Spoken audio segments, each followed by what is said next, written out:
Assalamualaikum warahmatullahi wabarakatuh. Saya Siti Naiba Dara Munira. Saya adalah mahasiswi farmasi di Universitas Syahkuala. Saya berasal dari ISMA Farsi Sumatera 1. Di sini saya akan menjelaskan beberapa materi yang saya rangkum dari acara PPLF. Yang pertama, pengertian ISMA Farsi atau Ikatan Senat Mahasiswa Farmasi Seluruh Indonesia. ISMA Farsi adalah organisasi mahasiswa yang terbentuk konfederasi, terdiri dari lembaga-lembaga kemahasiswaan dari institusi farmasi di Indonesia dan merupakan organisasi intra-universitas yang berbasis keprofesian, bertujuan untuk menyatukan opini dan ajang silaturahmi mahasiswa farmasi. ISMA Farsi bertujuan ikut serta aktif mewujudkan mahasiswa yang bertanggung jawab, sadar dan mampu dalam menjunjung tinggi norma dan etika farmasi.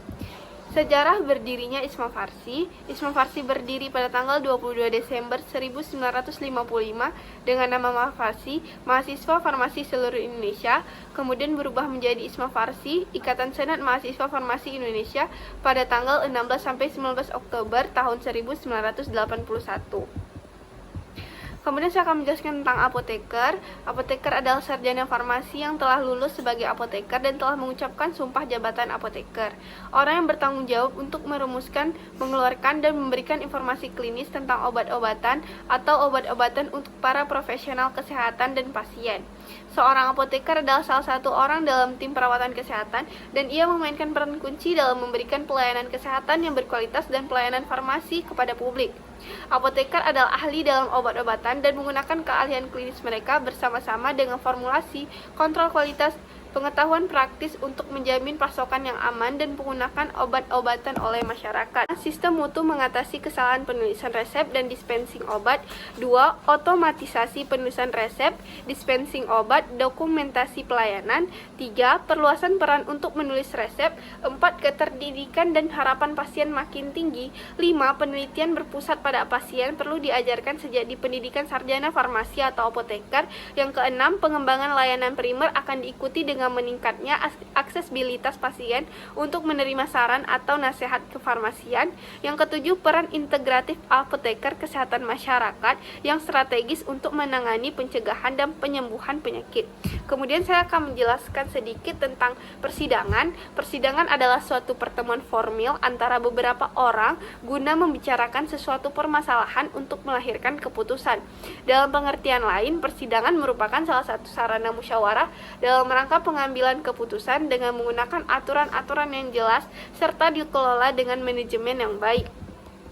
Peserta sidang, yang pertama ada anggota peninjau, yaitu menaati AD atau ART serta peraturan yang ditetapkan oleh sidang. Yang kedua, tidak memiliki hak suara dan hak dipilih. Yang ketiga, memiliki hak bicara apabila diizinkan oleh presidium sidang. Yang kedua, anggota penuh menaati AD atau ART serta peraturan yang ditetapkan oleh sidang, memiliki hak suara, hak bicara, dan hak dipilih, hanya memiliki satu hak suara. Kemudian pimpinan sidang terdiri dari 1. Pimpinan sidang 1 memimpin jalannya sidang. Yang kedua, pimpinan sidang 2 membantu jalannya sidang. Yang ketiga, pimpinan sidang 3 membuat notulensi selama sidang berlangsung. Istilah-istilah dalam persidangan. Yang pertama, voting, yaitu proses pengambilan keputusan berdasarkan suara terbanyak. Yang kedua, quorum, jumlah minimal anggota yang harus hadir dalam suatu persidangan agar setiap keputusan yang diambil bisa diakui sah. Yang ketiga, opsi, usulan atau pendapat yang dikemukakan oleh peserta sidang. Yang keempat, walk out, meninggalkan ruang persidangan atas kehendak sendiri karena tidak setuju atau menolak pembahasan atau hasil sidang. Selanjutnya, interupsi, mengajukan pendapat mendesak yang harus disampaikan. Dan yang keenam, PK, meninjau kembali hasil keputusan sebelumnya. Kemudian ada pending atau memberhentikan sidang sementara tanpa harus meninggalkan ruang sidang, maksimal pending 3 kali 5 menit.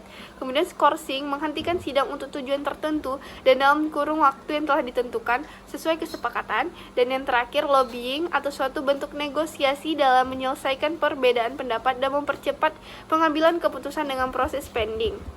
Demikianlah beberapa materi yang saya rangkum dari acara PPLF. Lebih dan kurang saya mohon maaf. Wassalamualaikum warahmatullahi wabarakatuh.